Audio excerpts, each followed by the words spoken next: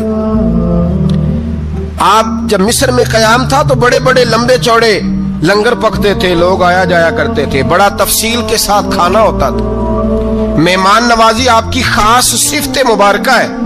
ہمارے ہاں بھی مہمان نوازی ہوتی ہے امیروں کی، بلکہ اب تو مہمان نوازی اس طرح کی ہے کہ کل تیری میرے پاس دعوت ہے اور پرسوں میری تیرے پاس ہے۔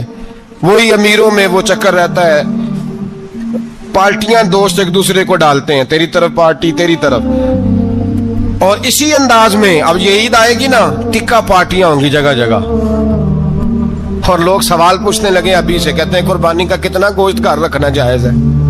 قربانی کا کتنا گوشت گھر رکھنا جائز ہے؟ سارا ہی جی ہاں، اس لیے فریزر لے لے، فریج سے نہیں کام چلے گا، سارا ہی جائز گھر رکھنا، سارا ہی جائز ہے، رکھ لیں۔ اور خدا کے بندے، قربانی وہ بندہ دیتا ہے جو سارا سال ہی گوشت کھاتا ہے، صحیح کہہ رہا ہوں؟ قربانی صاحب نصاب، صاحب استطاعت بندہ دیتا ہے نا، تو وہ سارا سال ہی گوشت، تو سارا گھر میں رکھنا بھی جائز ہے، لیکن سارا دے دینا بھی۔ تو جو آ رہی ہے اس پہ کیوں توجہ کرتے ہو؟ جو دوسرا جائز ہے اس پہ کیوں نہیں عمل کرتے؟ سارا تقسیم کر دیں، بات ختم ہوئی۔ یقین کریں، محرم میں جا کے دوست ٹیلی فون کر کے سوال پوچھتے ہیں، کہتے ہیں صاحب سنا ہے قربانی کا گوشت محرم میں کھانا جائز نہیں۔ میں کہ نہیں، ربیع الاول چ بھی جائز جے، رجب رمضان تک کھاؤ، کوئی بندہ نہیں منع کرتا، اس لیے کہ کسی کو دینا تو پسند ہی نہیں۔ یا پھر اس میں سے جو خاص چیزیں ہیں وہ اپنی فریج میں، اور باقی جو ہے وہ دوسروں کے لیے۔ یہ کیا طریقہ ہے ہمارا؟ قربانی اسلام کا ایک خوبصورت ترین عمل ہے، یہ محبوب ترین عبادت ہے اللہ تعالیٰ کی۔ قربانی اپنی فضیلت کے لحاظ سے، عظمت کے لحاظ سے، اپنی بلندیوں کے لحاظ سے دین میں بڑا مقام رکھتی ہے، لیکن ہر چیز کا رنگ روپ بدل دیا جاتا ہے نا، چونکہ قربانی چلی آ رہی تھی حضرت ابراہیم خلیل اللہ علیہ السلام سے، تو اہل عرب جو تھے، مشرکین مکہ، قربانی کا تعارف وہ بھی رکھتے تھے، پر وہ قربانی کی حقیقت کو، قربانی کی حکمت کو، قربانی کے حسن کو، قربانی سے پھوٹنے والی روشنی کو سمجھنے سے ناآشنا تھے۔ وہ کیا کرتے تھے کہ جب وہ کوئی قربانی کا جانور ذبح کرتے تو اس کا جو خون ہوتا وہ بیت اللہ شریف کی دیواروں کے ساتھ مل دیتے۔ قربانی کے جانور کا جو گوشت ہوتا وہ لا کے بتوں کے سامنے رکھتے کہ یہ خون کعبے کی دیوار سے خون ملنے سے اور بتوں کے آگے گوشت رکھنے سے شاید ہماری قبولیت ہو جائے گی، ہم نے جانور ذبح کیا ہے۔ کمال ہے میرے رب کریم کی کتاب کا انداز بھی۔ قرآن مجید مختصر الفاظ کے اندر، مختصر جملوں کے اندر، اجمال کے اندر اتنی بڑی تفصیل بیان کر دیتا ہے کہ انسان کے ذہن کے، دل کے، دماغ کے دریچے کھل جاتے ہیں۔ اللہ کھانے پینے سے پاک ہے، بے نیاز ہے مالک۔ رب کریم نے فرمایا لن ینال اللہ لحومہا، فرمایا ہرگز نہیں پہنچتا اللہ کی بارگاہ میں تمہارا گوشت، ولا دماؤہا، اور نہ ان کے خون، نہ اس جانور کا گوشت اللہ کی بارگاہ میں پہنچتا ہے، نہ خون پہنچتا ہے۔ تو مالک پہنچتا کیا ہے؟ ولیکن ینالہ التقوی منکم، بلکہ رب کی بارگاہ میں تو تمہارے دلوں کا تقوی پہنچتا ہے۔ تمہارے دل میں کیا ہے، تم اپنے رب کی رضا کتنی چاہتے ہو، یہ بات جاتی ہے۔ گوشت اور خون تو یہاں رہ گیا، فرمایا نہ اللہ کی بارگاہ میں خون پہنچ رہا ہے جانور کا، نہ گوشت پہنچ رہا ہے، دل کا تقوی پہنچ رہا ہے۔ معنی کیا ہے؟ کہ جانور خریدتے وقت بھی اپنے دل سے پوچھ لینا تیرا دل کیا کہتا ہے، نیت کس سے جانور تو لے رہا ہے، تیرا ارادہ کیا ہے. اور جب تو ذبح کرے تو بھی اپنے دل پہ توجہ رکھ، تیرے دل میں اس کے لیے کیا ہے، تیرے دل کے اندر تقوی کتنا ہے، اللہ کی رضا حاصل کرنے کا جذبہ کتنا ہے. اور جب تو اس کا گوشت بانٹے تو پھر بھی تیری نظر آنے والے بندے پر نہیں ہونی چاہیے. جس گھر میں گوشت جا رہا ہے اس گھر پر تیری نظر نہیں ہونی چاہیے، بلکہ تیری نظر تو رب کی رضا پہ رہنی چاہیے. اللہ کی بارگاہ میں جو چیز جائے گی وہ دل کا تقوی جائے گا. اپنے دل پر محنت کی جائے، دل کی خواہشات، دل کی نیتوں کو، ارادوں کو صحیح کیا جائے. ایک آیت نے سارا فلسفہ بیان کر دیا کہ نہ وہاں خون جاتا ہے نہ گوشت جاتا ہے، وہاں تو تمہارے دل کا تقوی جاتا ہے. تو جس چیز نے وہاں جانا ہے اس پر زیادہ توجہ ہونی چاہیے تھی، اس کا زیادہ خیال ہونا چاہیے تھا. یہ فلسفہ ہے قربانی کا کہ آپ کی نیت کیا ہے، کسی کام کے لیے آپ کا ارادہ کیا ہے. ہمارے ہاں قربانی کے ساتھ جس طرح جانور منسلک ہے نا، کہ قربانی میں جانور ہونا بڑا ضروری ہے اور قربانی کے لیے پیسے ہونا بڑا ضروری ہے، اسی طرح قربانی کے اس سارے سیزن کے اندر کسائی کا بھی بڑا رول ہے، اس کا بھی ایک بڑا کردار ہے، وہ بھی بڑی اہمیت کی حامل پرسنالٹی ہے ان دنوں میں. اور پہلے سے بڑے سارے معاملات ہیں، اور اس دن کسائیوں کے جو معاملات ہیں ان کی جو بھاگ دوڑ ہے وہ بھی ایک پوری داستان ہے. چونکہ بہت ساری جگہوں پہ انہوں نے جانا ہوتا ہے اور جہاں وہ بیٹھے ہوتے ہیں ان کو بھی کافی جلدی ہوتی ہے کہ جلدی سے جانور ذبح ہو جائے، جلدی سے گوشت بن جائے. اور جس جگہ انہوں نے بعد میں جانا ہوتا ہے ان کے بھی 15 فون آ چکے ہوتے ہیں. تو وہ جو خاص اسلام حکم دیتا ہے اس موقع پر، اور نبی پاک علیہ الصلوۃ والسلام کی جو خاص نصیحتیں ہیں اور حضور نے جو خاص احتیاطیں بتائی ہیں وہ احتیاطیں پوری نہیں ہوتی. دیکھیں آپ اس فلسفے کو سمجھیں کہ قربانی کی تعریف یہ ہے کہ مخصوص جانور مخصوص وقت میں اللہ کی رضا کے لیے ذبح کرنا ہے، اللہ کی رضا کے لیے. اب یہ نہیں ہے کہ آپ نے فٹافٹ آؤ دیکھا نہ تاؤ دیکھا، جس طرح کی چھری آپ کو مل گئی جس طرح ہو سکا بس اس کو مار دینا ہے. اسے ذبح کرنا ہے اور اچھے طریقے سے کرنا ہے. یہ حدیث آپ کو سیاستہ میں ملے گی، مسلم شریف میں ملے گی، ابو داؤد شریف میں ملے گی. حضرت شداد بن اوس رضی اللہ تعالیٰ عنہ حدیث کے راوی ہیں. نبی پاک صلی اللہ تعالیٰ علیہ وسلم نے فرمایا احسان کرنا اللہ نے فرض کیا ہے ہر چیز پر، مالک نے ہر چیز پر احسان کرنا فرض کیا ہے. تو فرمایا جب تم ذبح کرو تو اچھے طریقے کے ساتھ ذبح کرو، چھری کو تیز کرو، اور فرمایا ذبح ہونے والے جانور کو آرام پہنچاؤ. اچھے طریقے سے ذبح کرو، چھری تیز ہو، اسے آرام ہو، اسے تکلیف نہ پہنچاؤ. اچھے طریقے سے ذبح کرو، اسے ٹھنڈا ہو لینے دو، پھر اس کی کھال اتاری جائے، تھوڑی احتیاط کی جائے، اچھے طریقے سے چیزوں کو لیا جائے. آپ دیکھیے حضور ایک بات کرتے ہیں لیکن سوچ کے دھارے بدل کے رکھ دیتے ہیں. رسول کریم صلی اللہ تعالی وسلم گزر رہے تھے تو ایک شخص نے بکری کے پہلو پر پیر رکھا ہوا تھا اور وہ چھری تیز کر رہا تھا. یعنی بکری کو اس نے گرایا ہوا ہے، لٹایا ہوا ہے اور پہلو پر پیر رکھا ہوا ہے اور ساتھ ساتھ وہ چھری تیز کر رہا ہے. تو نبی پاک صلی اللہ تعالی علیہ وسلم نے کیا خوبصورت بات ارشاد فرمائی. حضور علیہ الصلوۃ والسلام فرمانے لگے تم اسے 2 موتیں دینا چاہتے ہو، دوہری تکلیف میں گویا تم مبتلا کرنا چاہتے ہو، اس کے سامنے ہی تم چھریاں تیز کر رہے.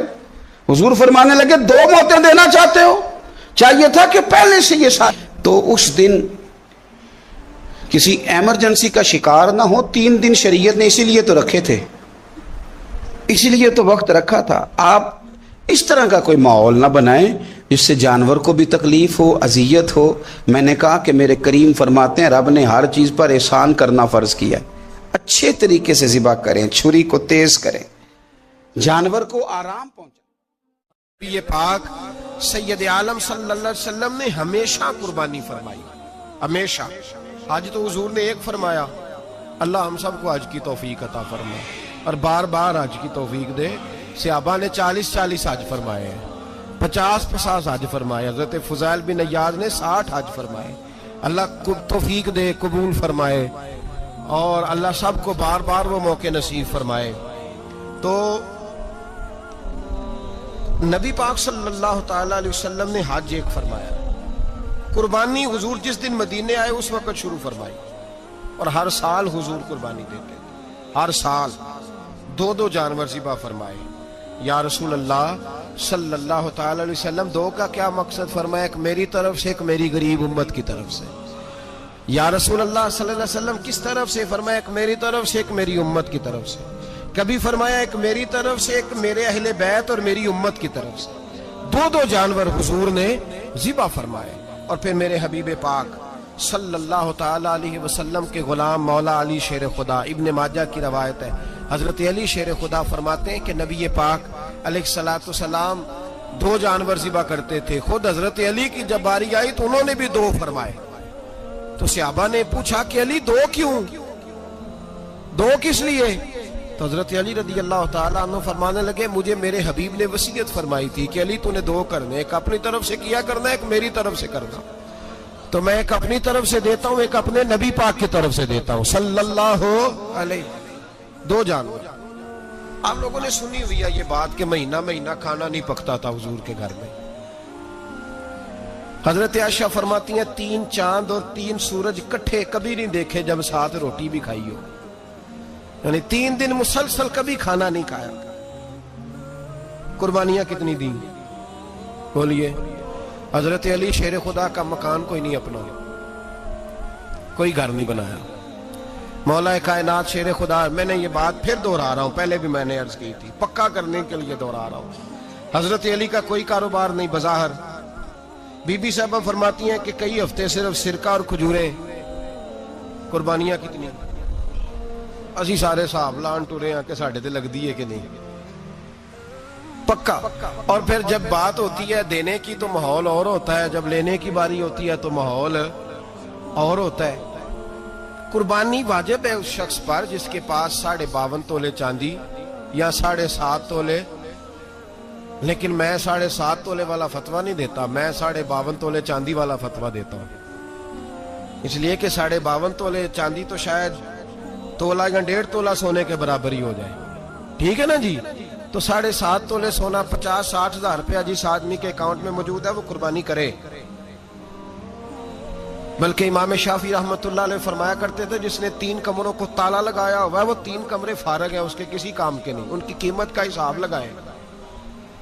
اور چھت پہ سٹور بنا دیا ہے، کوئی مطلب نہیں اس کا، اور جو ویسے رکھی ہوئے ہیں کوئی معنی ہی نہیں کمرے کا، فرماتے تھے حساب لگائے، قربانی کرے۔ رب کریم کی بارگاہ میں دینے کا جب معاملہ آیا تو تم گول کر گیا کام۔ میرے رسول کائنات سرور عالم صلی اللہ علیہ وسلم کا جب اپنے لیے چیزیں استعمال کرنے کا ماحول ہے تو محبوب پاک علیہ الصلوۃ والسلام نے مہینہ مہینہ روٹی نہیں پکائی۔ یہاں جو آدمی ہر جمعرات کو 4 کلو بکرے کا گوشت پکاتا ہے اور ہر تیسرے دن مرغی کا گوشت لاتا ہے، وہ قربانی کی باری آتی ہے تو کہتا ہے میرے پہ لگتی نہیں۔ وہ ٹھیک ہے ابا جی لے آئے، ابا جی کی طرف سے قربانی ہے، اس دفعہ ابا جی کی، اگلی دفعہ اماں جی کی، اس سے اگلی دفعہ دادی جی کی۔ او خدا کے بندو، جس آدمی کے پاس پیسے ہیں پہلے اپنی قربانی واجب ہے۔ میری بات کی سمجھ آ رہی ہے عزیزوں کو؟ جو آدمی صاحب استطاعت ہے پہلے کس کی قربانی کرے گا؟ وہ کمائی کرتا ہے، اس کے اپنے اکاؤنٹ میں تنخواہ آتی ہے، ابا جی کے اکاؤنٹ میں نہیں آتی۔ اس نے اپنا بینک بیلنس چوری بھی رکھا ہوا ابا جی سے۔ پہلے اپنی قربانی کرے، اگر اس کو شوق ہے، دل کرتا ہے تو ایک اور خریدے، پھر ابا جی کی طرف سے کرے۔ اگر اللہ نے توفیق دیا تو ایک اور خریدے، اماں جی کی طرف سے کرے۔ اور اگر اس کے دل کو اللہ ٹھنڈک عطا کرے، سکون کرے، تو پھر اپنے رسول کی طرف سے بھی قربانی دے، پھر اپنے محبوب کی جانب سے بھی قربانی کرے۔ نبی پاک صلی اللہ تعالی علیہ وسلم نے ہر سال 2 قربانیاں دی، 10 سال، کل کتنی ہوگی 10 سالوں میں؟ بولیے۔ اور جب حضور حج کرنے گئے نبی پاک نے 63 اونٹ ذبح فرمائے۔ ایک اونٹ میں کتنی قربانیاں ہوتی ہیں؟ 63 اونٹ حضور نے ذبح فرمائے۔ اور حدیث بڑی مزیدار ہے، حضرت ابو ہریرہ رضی اللہ تعالیٰ عنہ فرماتے ہیں کہ جب اونٹ ذبح کرنے کی باری آئی تو ہم سوچ رہے تھے، پریشان تھے کہ یہ تو بڑا مشکل ہے ذبح کرنا، بڑا مشکل ہے، اس کو تو نہر کرنا پڑتا ہے، گرانا پڑتا ہے، باندھنا پڑتا ہے، سب سے مشکل کام اونٹ ذبح کرنا ہے۔ تو نبی پاک صلی اللہ علیہ وسلم کی تو عادت کریمہ ہے، اپنے ہاتھ سے ذبح کرتے ہیں حضور، وہ ہمارا اللہ خیر کرے، اب اللہ ہی حافظ ہے، ذبح کرنا تو دور کی بات ہے, ہمارا جو BA پاس لڑکا ہے نا اس کو ڈر آتا ہے جانور کے پاس کھڑے ہوتے ہوئے. کہتے ہیں بچوں کو اندر لے جاؤ, 10 سال کا 12 سال کا, اس کو اندر لے جاؤ, ذبح کرنا روئے گا. اور بس کرو یار, یہ کس قوم سے تمہارا تعلق پڑ گیا ہے؟ ہمارے تو 12 اور 14 سال کے معوذ اور معاذ ابو جہل کی گردن کاٹ کے رکھ دیا کرتے تھے, اور تو بچہ بکرا ذبح کرنے سے ڈرا رہا ہے. اس کو کھڑا کر لا کے, قربانی تو جہاد کی ٹریننگ ہے, وہ کھڑا کر, اس کو کہا بیٹا یہاں کھڑا ہو, اللہ کے رستے میں بکرے کی گردن کاٹنی ہے. اگر کوئی شخص خدا رسول کے دین کی مخالفت کرے, کفر کا جھنڈا اٹھائے, تو اس کی گردن بھی کاٹنی ہے. یہ ٹریننگ ہے بچوں کے لیے. یہاں عجیب ماحول ہے, ڈر لگ رہا ہے, پیچھے ہٹ جاؤ. اور جس صاحب کی قربانی ہے وہ بھی کوئی 1.5 کلومیٹر کے فاصلے پہ کھڑے ہیں, دور کھڑے ہو کے دیکھ رہے ہیں. نفیس ہی بڑے ہیں جناب, لطیف ہی بڑے ہیں. کپڑوں کو کوئی قطرہ خون کا لگ گیا تو بڑی مصیبت بن جائے گی. اور امیر آدمی, اس کا تو گھر کسائی نے خود فون کیا ہے کہ صاحب سب سے پہلے میں آپ کے گھر آؤں گا. اس کو پتہ ہے کہ منہ مانگی قیمت ملے گی.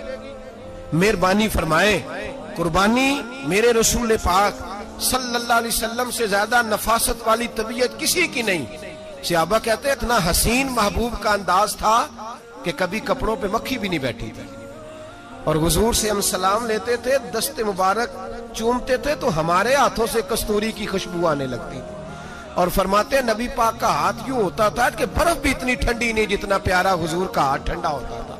پھر بھی حضور دست مبارک میں خنجر پکڑتے, جانور کو لٹاتے اور اپنی طامت کو سمیٹتے, اور اللہ کے حبیب گھٹنا رکھتے اس کی گردن پر, اور بسم اللہ اللہ اکبر کہہ کے ذبح فرماتے. حضور خود دست مبارک سے. تو اتنا زیادہ نازک مزاج ہو گیا ہے کہ اب یہ والی سنت ادا کرنا مشکل ہو گیا تیرے لیے. 63 اونٹ ہیں, اور صحابہ کرام علیہم رضوان فرماتے ہیں کہ حال یہ ہے ہم سوچ رہے ہیں کیسے ذبح کریں گے, کیا کریں گے, کیسے گرائیں گے. اور نبی پاک صلی اللہ علیہ وسلم کہتے ہیں ہم ابھی سوچ میں ہی تھے کہ حضور نے چھری پکڑی. خنجر جب حضور نے اٹھایا تو فرماتے ہیں اونٹ دوڑتا ہوا آیا اور نبی پاک کے سامنے آ کے لیٹ گیا. فرماتے ہیں اللہ کے رسول نے بسم اللہ اللہ اکبر کہہ کے ذبح کیا, اس نے ٹانگ بھی کوئی نہیں ہلائی, پیر بھی کوئی نہیں ہلایا. وہ کسی شاعر نے بڑی عجیب بات کہی تھی, اس نے کہا پھنسی جو دام میں بلبل تو لگی یوں کہنے, کرے گا قتل کیا تو نے جب اسیر مجھے, کباب شمع کے شولے پہ کیجیو سیاد, شکل گل نظر آئے دم اخیر مجھے.